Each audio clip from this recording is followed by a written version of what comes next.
오늘 말씀 제목은요, 죄인이라는 불편한 사실이라는 제목으로 함께 나누도록 하겠습니다.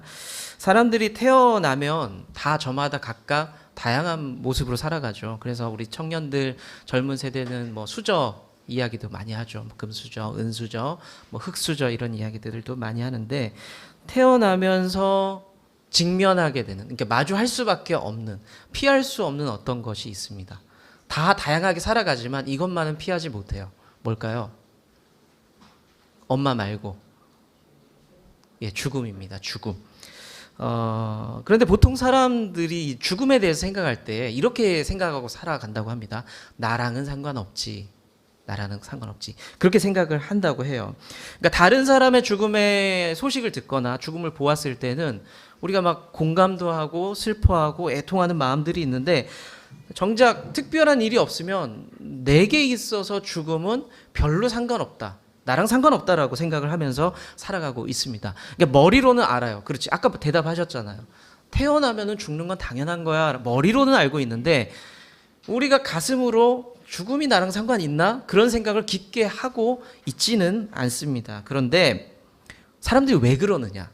죽음을 생각했을 때 다른 사람한테는 공감하면서 왜 내 문제에서는 공감을 하지 못하고 살아가느냐? 그 이유를 과학자들이 한번 밝혀보고 싶었대요. 그래서 실험을 하게 되는데, 결과만 먼저 말씀드리자면,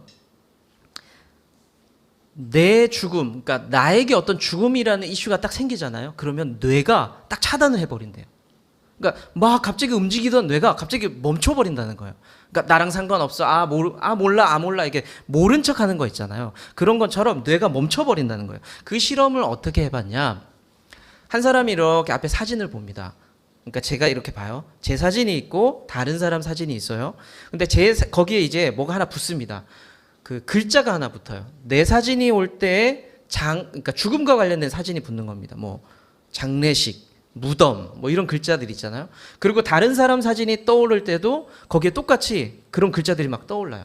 제가 이제 번갈아 가면서 보고 모니터에서 계속 뜨는 거예요. 근데 이때 뇌를 조사를 해봤는데 다른 사람의 죽음이라는 단어들이 막 떠오를 때는 사람들이 이렇게 보면서 막 뇌가 막 활성화된다는 거예요.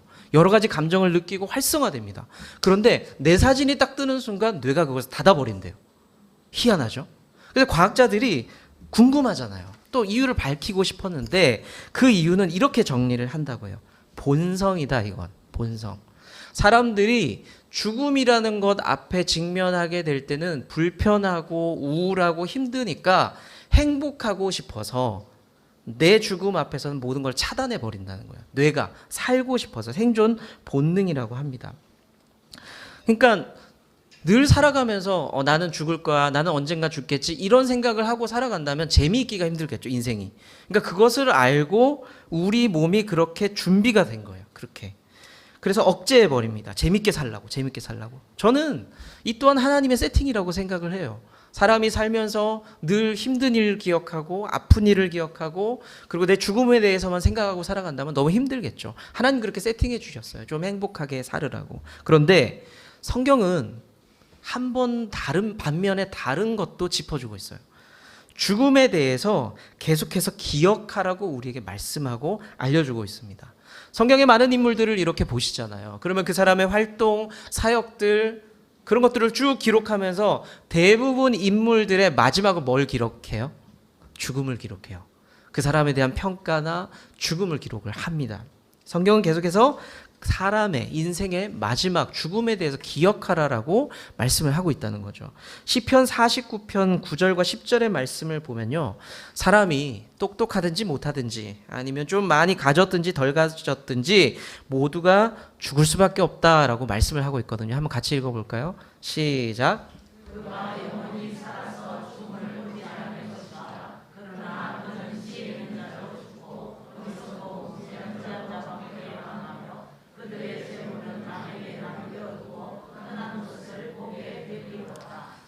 성경이 우리에게 죽음을 좀 인식하면서 생각을 좀 하면서 살아라라고 말씀하신 이유가 뭘까요? 언젠가 가는 인생이다라는 걸 계속해서 말씀해 주고 있어요. 그 이유가 뭐예요? 어차피 하나님 앞에 돌아갈 인생 좀 의미 있게 살았으면 좋겠다라는 것을 계속해서 알려주고 있다는 겁니다. 우리의 몸은 세팅된 대로 뇌가 죽음에 대해서 계속해서 차단하고 있죠. 그래야 행복할 수 있으니까. 하지만 균형을 잡기 위해서 재미만 추구하는 인생이 아니라 의미 있는 인생을 살아야 된다라는 의미에서 성경은 계속해서 우리에게 알려주고 있다는 겁니다. 서론이 길었는데 오늘 죽음에 대한 이야기를 나누려고 하는 것은 아니고요.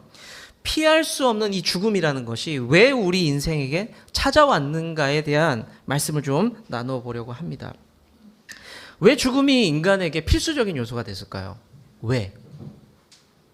성경은 단순하게 이야기하죠. 죄 때문에 라고 이야기를 합니다.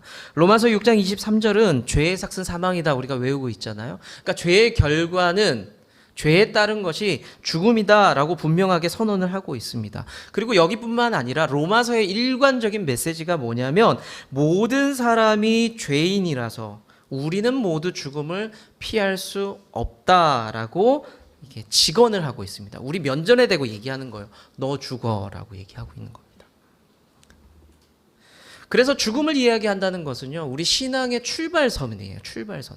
죽음을 이야기하지 않고 신앙을 이야기할 수 없고요. 죽음을 이야기하지 않고 신앙이 절대로 깊어질 수가 없습니다.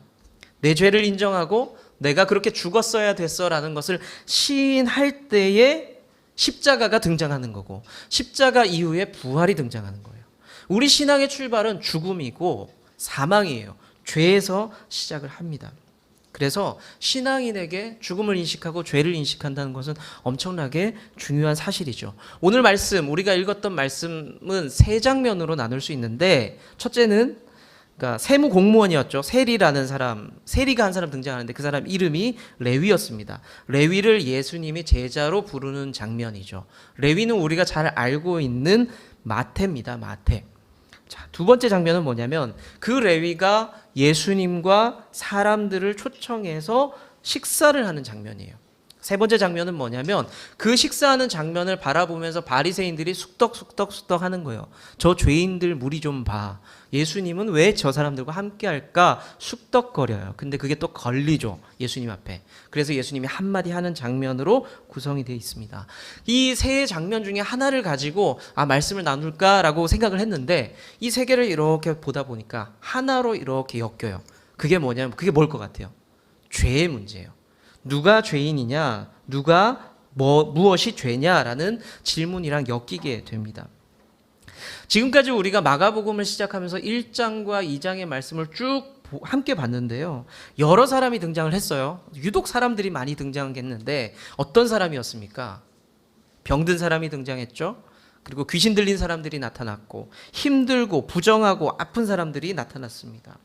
오늘 만나고 있는 사람들까지 보면서 다 계속 죄인에 대한 이야기를 나누고 있어요.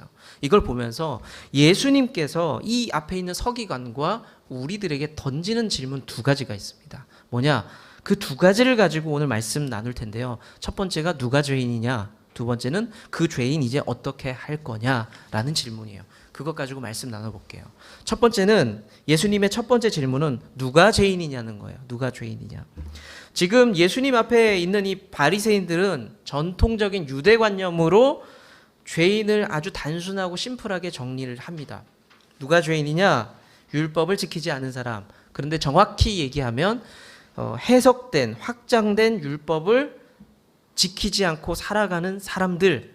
그러니까 원래 있던 율법 말고 자기네들이 공부해서 해석한 것을 지키지 않는 사람들을 죄인이다라고 죄인으로 만들어버립니다. 그냥 예를 들어볼게요. 아까 드럼 치던 아이가 제 첫째 아이인데 그 아이가 드럼을 너무너무 좋아해요. 그래서 제가 근데 가만히 보니까 예를 든 겁니다. 그냥 저 아이가 공부를 너무 안 하는 거예요. 그래서 제가 한마디 하죠. 아빠답게 박력 가지고 카리스마 가지고 얘기합니다. 공부 좀 해. 드럼 그만 쳐라고 얘기합니다. 드럼 금지령을 내리죠. 그런데 이 아이가 순종을 또 잘해요. 드럼을 안 칩니다. 눈물을 머금고 안 칩니다. 그런데 집에서 왔다 갔다 하는데 이럽니다. 뚜구뚜구 퉁퉁 탕탕탕 뭐 이래요. 집에서 밥상을 차려도 괜히 젓가락을 이러고 있고. 자, 그러면 드럼 치지 말라는 법률이 만들어졌고 저 아이는 지키고 있었어요. 드럼을 안 쳤잖아요. 근데 계속 그 짓을 하고 있는 거예요. 그럼 어떻게 할까요? 쟤는 죄인이에요? 아니에요? 아니에요? 근데 바리새인들은 얘기한 거예요. 넌 죄인이야. 드럼 비슷한 거 쳤잖아. 너 드럼 소리 냈잖아. 넌 죄인이야. 이런 분위기 안에서 수많은 죄인들이 양상되고 있었던 겁니다. 장면을 다시 옮겨볼게요. 오늘 본문에서 죄인은 누구냐? 예수님과 함께하고 있는 레위라는 사람이 등장을 했어요. 세리. 우리 아이들을 위해서 좀 설명해 줄게요. 세리는 그러니까 그 사람 하는 일이에요. 공무원. 세금 걷는 공무원이에요. 세리는. 그리고 레위가 이 사람 이름이에요. 요거는 구분해야 돼요. 자, 이 세리가 나오는데 세리가 왜 그 당시에 욕을 먹었냐? 그 우리가 지금은 딱 이렇게 세율이라는 게 딱 있어서 욕을 하면서도 내고 말잖아요. 그냥 욕하시잖아요. 그렇죠? 세금 내면서 욕하시잖아요. 예, 욕하면서 내는 거예요. 근데 이 당시는 그 정도 분노가 아니라 이거 완전 도둑놈이야. 이게 소리, 이게 너무 화가 나는 거예요. 왜냐하면 세율이 있는데 거기 플러스 알파를 해가지고 플러스 알파는 세리가 먹고, 왜냐하면 난 월급이 작으니까 이러면서 그냥 그걸 자기가 먹는 거예요. 그리고 나머지는 정부 기관에 보내는 거죠. 이러니까 이 사람들이 너무 화가 나는 거예요. 이 도둑놈의 새끼들 하면서 진짜 화가 나고 있는 상황이죠. 그러니까 사람들이 세리를 향해서 얘기할 때, 오늘 나왔던 레위 같은 사람들이 얘기할 때 죄인이다라고 얘기할 때 사람들이 뭐 저놈 나쁜 놈 이렇게 얘기하는 분위기입니다. 자, 그럼 또 다른 죄인이 등장하는데 예수님과 레위와 함께 식사하는 사람들이 있었나 봐요. 기록이 되어 있는데 그 사람들을 기타 등등이라고 표현도 하지 않고 죄인들이라고 찍어버려요. 이 사람들 누구냐? 도대체 누구냐? 몰라요. 그냥 이 사람들은 설명도 안 해주고 죄인들이래요. 이게 바리새인들이 진짜 나쁜 놈들이에요. 이름도 안 써줘, 설명도 안 해줘, 그냥 죄인들이에요. 그럼 이 사람들이 누구냐라는 설명을 해야 되는데, 같이 밥 먹는 사람들, 우리가 추측을 해봐야 돼요. 같이 밥 먹는데 누가 초대했어요? 집주인이, 레위가 초대를 했어요. 예수님, 레위 주변 사람들. 그러면 보통 죄인이라고 얘기할 때는 율법을 지키지 않은 사람, 부정한 병에 걸린 사람, 뭐 이런 몇 가지 룰이 있을 거 아니에요. 그런데 지금 레위 곁에 있는 사람들은 어떤 사람들일 가능성이 높아요? 레위의 친구들, 아니면 똑같은 세무 공무원들, 뭐 그럴 가능성이 훨씬 높죠. 근데 그것과 우리가 흔히 말하는 죄인이라고 얘기했던 문둥병자, 몸을 파는 여자, 뭐 기타 등등과 같은 사람들이 초대된 자리가 아닐 확률이 훨씬 높거든요. 그런데 이 바리새인은 그냥 이렇게 얘기해요.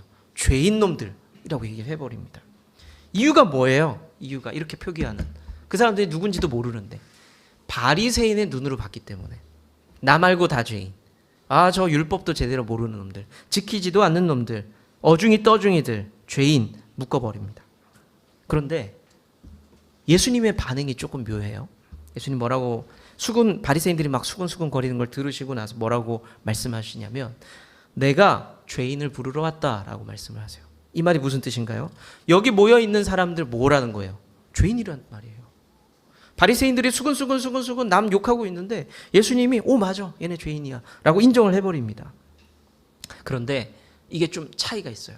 바리새인들이 얘기했던 그 수근거림은요, 무슨 말이냐면 나 빼고 다 죄인. 근데 예수님이 하신 말씀은 다른 말이에요. 너 포함해서 다 죄인. 다른 말이었어요. 다른 말. 로마서 5장 12절 말씀을 다시 한번 읽어볼까요? 로마서 5장 12절. 네, 다음 말씀이요. 네, 같이 읽어볼게요. 시작.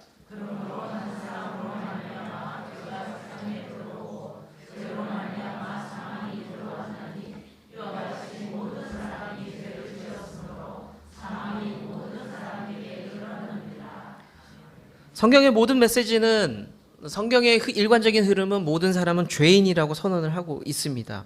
예수님께서도 같은 결의 말씀을 하고 있는 거예요. 너도 죄인이야 라고 얘기를 하고 있죠. 첫 번째 질문이 뭐였죠? 예수님의 누가 죄인인가? 이 질문이었잖아요. 우리 대답을 해볼까요? 누가 죄인인가요?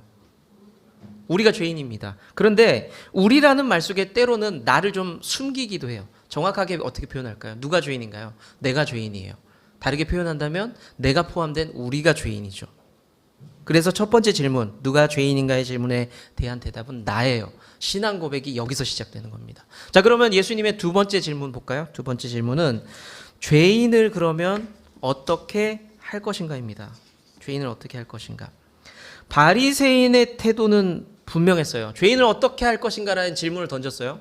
바리새인은 이렇게 대답하고 행동합니다. 함께하면 안 돼. 밥 먹어도 안 돼. 교제하면 안 돼. 같이 걸어가는 것도 안 돼. 라고 바리새인이 응답을 하고 있습니다. 왜냐하면 걔네들은 죄인이니까.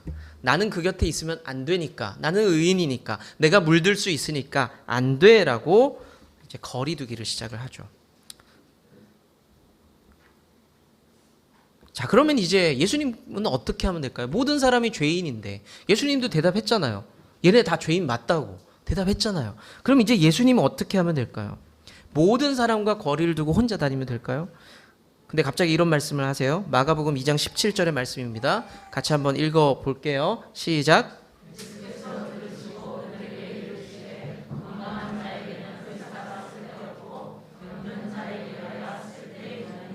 사실 이 말씀은요, 예수님 처음 하신 말씀은 아니에요. 그 당시에 많이 알려졌던 유명했던 격언이고 우리로 치면 명언 같은 말이에요.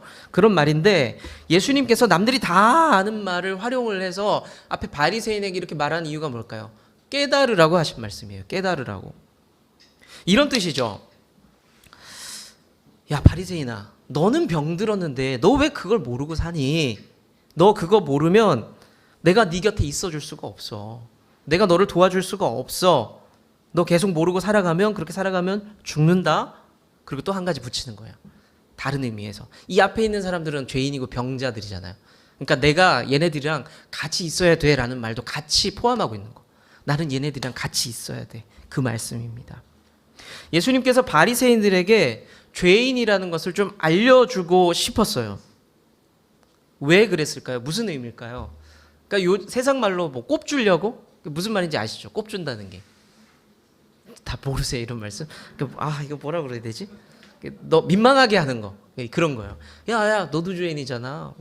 너도 쪽팔린 줄 알아야지. 뭐 이런 뜻이에요. 이렇게 생각할 수 있잖아요. 근데 예수님의 의미는 그게 아니에요. 그게 아니라 걔네들을 미워하거나 내가 너는 잘난 척해서 너 꼴 보기도 싫다. 미워하거나 이렇게 멀어지게 하려는 의도가 아니었습니다. 너도 죄인인 거 좀 인정해라. 그래서 내가 좀 네 곁에도 좀 있고 싶다라는 말씀을 하고 싶었던 겁니다. 좀 사람 만들고 싶어서 불편한 얘기를 하고 있는 거예요. 때로는 불편한 얘기를 해야 사람 만들 때가 있잖아요. 때로는 상대가 조금 부끄러운 이야기를 사랑하는 마음으로 해줘야 할 때가 있잖아요. 내 자식을 위해서, 내 사랑하는 누구를 위해서. 제가 더럽지만 부끄러운 얘기 하나 할까요? 뭐 제가 부끄러운 거니까 상관없잖아요. 그렇죠? 여러분들 부끄러운 얘기 아니니까 상관없어요. 제가 고등학생 때 교회를 처음 다닐 때 화장실, 상가교회를 이제 다녔는데 화장실을 가는데 상가 화장실 그냥 그런 거. 근데 이제 지금부터 이제 막 상상하기 시작하시죠. 그런 느낌 그거예요. 딱 화장실 그 모습. 근데 상가 화장실에 변기가 옛날에는 이렇게 우리가 앉는 걸 뭐라 그러죠? 양변기라 그러네. 이렇게 쭈그려서 하는 건 뭐라 그래요? 좌변기라 그러네. 아무튼 쭈그렸어 해요. 쭈그렸어. 옛날에는 그런 게 더 많았던 것 같아요. 이제 그 화장실이었어요. 제가 그 좁은 그 상가 화장실에서 쭈그려 앉아서 교회 화장실에서 볼일을 봅니다. 기분 좋게 볼일을 보는데 화장실 문이 열립니다. 밖에 철문이 열려요. 그럼 누가 손을 씻어요. 근데 그 손을 씻고 나가시는 목사님이셔서 나가시면서 목사님이 한마디 합니다. 제철아, 물 내리면서 똥 싸라. 무슨 말이에요? 무슨 말? 냄새 난다. 구조가 그랬어요. 우리가 이게 의자처럼 앉는 변기는 물이 좀 고여 있으니까 덜 나잖아요. 그래도. 근데 그건 진짜 더럽네. 얘기하고 나니까요. 이게 그건 아니잖아요. 그러니까 순간적으로 한두 번 정도 물 좀 내리면서 쌀 필요가 있었던 거죠. 저는 태어나서 그런 얘기를 한 번도 못 들어봤어요. 누구도 알려주지 않았어요. 조금 부끄러웠죠. 근데 그렇구나. 배웠어요. 사실 예수님의 마음이 조금 네가 좀 부끄러울 수 있겠지만 내가 이렇게 좀 얘기할게 이거예요. 사람 만들려고 하고 있는 겁니다. 그러면서 동시에 아까 드렸던 말씀처럼 여기 있는 사람들 죄인이야. 그러니까 내가 함께 있어줘야 돼. 이 말을 같이 하는 거예요. 죄인이니까 내가 의사로서 아픈 사람이니까 내가 함께 있어줘야 돼 말씀하고 있습니다. 예수님의 두 번째 질문이 뭐라고요? 이제 두 번째 말씀이 이제 죄인들 어떻게 할 거냐? 죄인들 어떻게 할 거냐? 이 얘기예요. 이 얘기. 여러분들에게 또 질문하고 있는 거예요. 이렇게 세상에 죄인들이 많은데 어떻게 할 거냐? 거리 둘 거냐? 아니면 저 사람들은 죽어야 될 사람이니까 그냥 나랑 상관없다고 생각할 거냐? 근데 예수님이 알려주셨죠. 본인 대답으로 알려주셨어요. 내가 함께 할 거다. 내가 의사가 돼서 치료해 줄 거다. 이 대답이 우리에게서 나와야 돼요. 전도자의 사명을 가진 우리가 이 대답을 해야 돼요. 내가 함께 해줄게. 내가 너 부족한 것이 있으면 좀 채워줄게. 우리가 이 말을 해야 된다는 겁니다. 성경은 로마서를 통해서 분명하게 선언을 이렇게 하고 있어요. 의인은 없다. 하나도 없다라고 말씀을 선언을 하고 있습니다. 다만 다 죄인인데 깨달은 죄인과 깨닫지 못한 죄인이 있을 뿐이다라고 성경은 말씀하고 있죠. 죄인인 우리가 자력으로 내 힘으로 할 수 있는 게 있습니까? 없잖아요. 내가 할 수 있는 게 없습니다. 그런데 우리 예수님께서 그냥 내가 못하니까 찾아오신 거예요. 내가 할 수 없으니까 찾아오셨어요. 그리고 함께 걸어주셨고 함께 친구가 되어주셨고 함께 밥을 먹어주신 겁니다. 아까 죽음을 애써 외면하는 뇌의 어떤 것들에 대해서 말씀을 드렸죠. 그러면 인생이 재밌다라는 말씀을 드렸습니다. 인생은 재밌어야 돼요. 저는 그렇게 생각합니다. 목회 개척이요? 재밌어야 돼요. 죽을 만큼 힘들어서 이 개척이 그렇게 죽을 만큼 힘들어서 그러지 않았으면 좋겠어요. 저는 목사님들이. 저도 그랬으면 좋겠고. 그래서 누군가가 저에게 이런 질문을 많이 하세요. 개척 어떠세요? 그래서 제가 대답합니다. 재밌어요. 그러면 사람들이 오해해요. 안 힘든가 봐요? 아니요. 그거 달라요. 힘든데 재밌어요. 우리 인생이 힘들어도 재밌어야 돼요. 그러니까 하나님 만드신 세팅이 그런 거예요. 힘들고 어려운데 재밌으라고 우리의 몸이 그렇게 계속해서 만들어주고 있어요. 그런데 인생이 재미만 가지고 사라지나요? 재미만 가지고 의미가 있어지나요? 아니죠. 우리가 아까 말씀을 통해서 또 봐야 된다고 죽음에 대해서 말씀을 알려주고 있다고 했잖아. 의미가 있어야 돼요.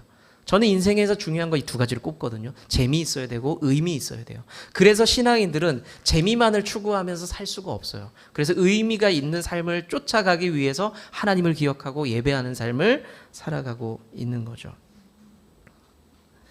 우리가 신앙의 시작이라는 것도 똑같아요. 우리가 죄인이라는 것을 인정을 하게 될 때에 우리가 신앙이 깊어지는 거예요. 내가 죄인입니다라는 것을 치기 시작할 때 우리 신앙이 깊어집니다. 왜냐하면 예수님이 이렇게 말씀하고 있거든요. 내가 죄인을 부르러 왔다. 이 말씀을 여러분들에게 저에게 하셨어요. 그런데 여러분들이 나는 죄인 아닌데요 라고 말씀하시는 순간 뭐가 되나요? 예수님과 관계가 없어져요. 신앙이 시작이 안 돼요. 그리고 예수님이 이렇게 말씀하세요. 내가 아픈 사람을 돌보는 의사다라고 여러분들에게 말씀하셨어요. 저에게. 그러면 여러분들이 저는 아프지 않은데요. 저는 문제 없어요 라고 말하는 순간 예수님께 더 가까이 다가갈 수가 없어요. 예수님 제 삶에 문제가 있네요. 제가 아파요. 제가 힘들어요. 말하는 순간 예수님이 한 걸음 더 가까이 다가오신다는 거죠. 말씀을 이제 맺어볼게요. 우리가 신앙생활을 하면서 화장을 통해서 많이 가리고 있는 것들을 좀 걷어내고 민낯을 드러내야 돼요. 우리가 저도 오늘 아침에 제가 향수를 잘 쓰진 않는데 일주일에 한두 번 써요. 주일날은 꼭 거의 씁니다. 이렇게 향수를 이렇게 바르고 와요. 왜 그러는 거예요? 저를 꾸미는 거예요. 저를 꾸미는 거. 그런데 우리 신앙생활 하면서 향수로 자꾸 내 안에 안 좋은 냄새들을 가리고 살아가는 거예요. 적당히 꾸미면서 살아가는 거예요. 그러면 내 인생 괜찮겠지라고 살아가요. 로마서 5장 8절은 이렇게 말씀하고 있으세요. 우리가 죄인 되었을 때 우리를 사랑하셨다라는 기록이 있어요. 이 말씀은 뭐예요? 우리를 하나님께서 언제 사랑하신다는 거예요? 죄인 되었을 때. 여러분들은 죄인 되었음을 고백할 수 있어야 돼요. 그런 사람을 하나님 사랑한다고 말씀하고 있다는 겁니다. 우리의 처참한 모습, 우리의 바닥인 모습, 못난 모습들을 하나님은 보시고 나서 거리를 두는 게 아니라 품으신다라고 말씀을 하고 있다는 겁니다. 하나님께서는 우리가 이렇게 엉망인데도 그럼에도 불구하고 그렇기 때문에 우리를 사랑하신다라고 말씀을 하고 있습니다. 냄새나고 병나고 아프고 무력해도 그 모습 괜찮다. 내 모습 이대로 가는 이 모습이 나는 그게 좋다. 함께 하겠다라고 말씀을 하고 있습니다. 세상 사람들은 어떻게 해요? 우리의 민낯을 보여주고 우리의 약점을 드러내면 어떻게 해요? 거리를 두기 시작하죠. 불편해요. 저 사람과 가까이 하면 안 되겠다라고 생각하고 거리를 두기 시작을 합니다. 그런데 하나님 반대죠. 우리가 그런 모습을 드러내면 드러낼수록 달려오시는 분이 하나님이십니다. 믿으십니까? 여러분들, 우리가 너무 잘 알고 있는 탕자의 아버지를 기억해 보세요. 거짓골이 되었고 냄새나고 더럽고 멀리서 봐도 상황이 말이 아니에요. 그런데 그 아버지가 마을 입구에서 이렇게 봤는데, 기다렸는데, 그 아들이 성공해서 금의환영한 것이 아니라 엉망인데, 저기서 보니까 아들 꼴이 말이 아닌데, 그 모습을 보자마자 그 아버지는 어떻게 합니까? 달려가죠. 연결되지 않습니까? 우리가 부족하고 예수님께서 죄인 된 사람들, 부족한 사람들, 아픈 사람들에게 달려간 것처럼, 그 아버지가 달려간 것처럼 하나님께서는 그렇게 우리의 형편이 어떠하든지 있는 그대로 달려나갈 때 안아주신다는 거, 안아주신다는 거. 그렇다면 이제 우리가 하나님 그런 분이구나라는 걸 깨달았다면 이제 우리도 태도를 결정해야 돼요. 저와 여러분들은 우리가 가지고 있는 그 사랑과 충성을 어디다 갖다 바칠까요? 어디다 잘 보이면서 살까요? 그러니까 제 표현이 좀 직설적이에요. 어디에 잘 보이면서 좀 살고 싶어요. 우리가 신앙인이라서 하나님 앞에 잘 보이고 싶습니다라고 이야기할 수 있지만, 우리 현실을 우리가 진짜 그렇게 살고 있나? 한번 그냥 있는 그대로 까놓고 보면 아닐지도 몰라요. 우리가 잘 보이고 싶은 데가 어디입니까? 막 거치대를 하면서 잘 보이고 싶어요. 어디다가 얘기해요? 나를 성공시켜줄 어딘가에다가, 내가 돈이 될 만한 어딘가에다가 내 전심전력을 다하고 충성을 바쳐서 사랑하면서 살아가고 있는 거 아닌가요? 여러분들이 만약에 목회자, 여러분들이 싫어하는 목회자를 꼽으라고 한다면 여러 가지 부류가 있을 수가 있겠죠. 여러분들, 제가 만약에 돈 많은 집사님만 사랑한다고 생각해 보세요. 불편하죠. 싫죠. 그쵸? 그런데 하나님 보시기에 여러분들이 돈을 쫓고 살아요. 하나님도 싫어요. 그거 원하지 않아요. 똑같은 거예요. 여러분들이 싫어하는 것을, 사람에게 기대하는 것을 하나님도 여러분들에게 기대하고 있어요. 옆에 여러분들 어떤 친구 있으면 좋겠어요? 내 형편이 어때도 좀 나와 함께 해주고, 내 밥도 좀 사주고, 나 좀 안아주고, 나 이해해주는 친구 바라죠? 똑같아요. 하나님도 똑같으세요. 우리가 어디다가 사랑과 충성을 바치며 살아야 될지를 생각해 보세요. 이미 하나님께서는 내 바닥을 보셨어요. 근데 그 바닥을 보셨음에도 불구하고 우리를 사랑하신 하나님이 진짜 찐이라는 거예요. 찐이라는 거예요. 가족이 왜 귀해요? 여러분들의 가족이? 그냥 아는 사람들, 친구들 말고 가족이 더 귀하잖아요. 왜 그래요? 내 밑바닥을 다 아는 사람들이 가족이에요. 근데 그 가족이 나를 사랑해줘요. 그러니까 귀한 거예요. 하나님이 내 바닥을 다 보셨어요. 엉망진창이에요. 10년을 믿었는데 20년을 믿었는데 안 바뀌어요. 하나님 다 알고 계세요. 근데 나를 사랑하세요. 그래서 그분이 정말 귀한 거예요. 우리가 그래서 그분을 예배하는 겁니다. 감동스럽지 않으세요? 그분의 사랑에?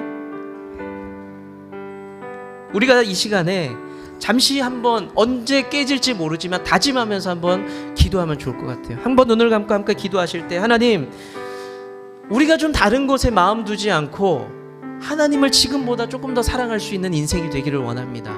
내가 인생의 바닥을 경험하고 그것을 다 보신 하나님이신데도 하나님 그래도 날 사랑하셨잖아요. 내가 이제는 하나님 앞에 그 사랑을 좀 돌려드리는 인생 되기를 소망합니다. 하나님, 내게 은혜 베풀어 주시고 이 부족한 사람에게 계속 사랑을 드러내어 주셔서 감사합니다라고 우리 잠시 한번 기도하는 시간 갖기를 원합니다. 주님은 나무, 당신은 가지니 사랑의 열매 맺기에 주